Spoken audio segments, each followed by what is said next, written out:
We've been watching Hillary Clinton at a rally in Tampa, Florida tonight. The Democratic National Convention, of course, kicking off on Monday. Hillary Clinton expected to announce her vice presidential running mate at any moment. So far, though, that hasn't happened at this event. In the meantime, the tragic shooting continues to unfold in Germany, and it may have played something in a role. We'll see. Maybe there could be a delay on a VP pick. Either way, we've got both news items for you. We're going to continue to bring it to you. Right now, though, I want to bring in Dick Morris, former Clinton advisor and author of Armageddon, How Trump Can Beat Hillary Clinton, and Clinton supporter Danielle McLaughlin. Dick Morris, you were admiring Hillary's handiwork here. You know all of the ins and outs of her technique that she's using right now in this speech. We were just chatting about that in the break. Hillary always hides behind the generic. She feels that if we all knew her well, we'd never vote for her. And therefore, she constructs an alternate persona to be judged. Not even phony, just not her. She's not running for president. The first woman is running. She's not running. She's the one who stands between Donald Trump and the White House. She's the one who we can vote for like a ballot issue to approve gun control or abortion rights. So in effect, the Republican convention was devoted toward showcasing Donald Trump, putting him in the best possible light and helping people get to know him as favorably as possible. Hillary's will be to paper over her candidacy and context it with issues, with the historical nature, with the iconic nature of the first woman, so that nobody is judging Hillary. They're judging her circumstances. Well, the one thing we did hear from this speech, and by the way, this is the most energy I think I've seen Hillary with in a long time. The crowd is pretty packed and seems pumped up, is that she's also trying to paint or portray... It's hard to get energetic when you're talking to the FBI. She's portraying a picture, she's at least trying to craft a picture of Donald Trump using his own words against him, if you will. She talked, Danielle, about the speech last night. She called it dark and divisive. We heard the word dark a lot, so that must have been the first talking point that went out last night.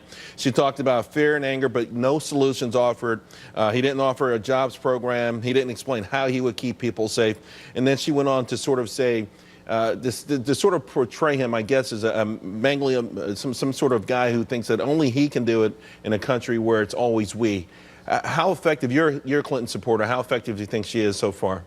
I'd like first to address the point that she's using some sort of a rhetorical device here. I think all politicians use rhetorical devices. That's sort of what they do, and we've certainly seen Trump do that on the campaign trail. To your point about her trying to create this distinction and difference between her and Trump, you know, I'm not sure that the Republican convention was really about Trump the man. It was very much against Trump not being Hillary.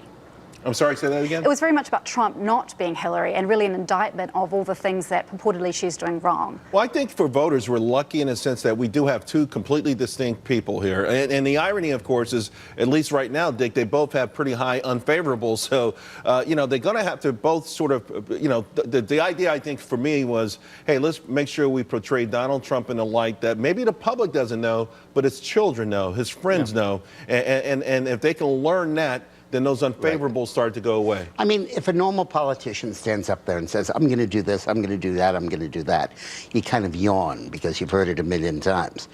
But when his daughter comes up and says he built this, he did this, he did this, he did this, and when he sets his mind to something, it gets it done, it gives it a credibility. But you know, her speech and the Trump convention speech really encapsulate the whole campaign. Imagine you're in a room and you're discussing crime, and there's a social worker there and a cop. And you're listening to both. They both make sense, but different approaches. Now let's assume you get a phone call and there's a mugger waiting outside with a gun.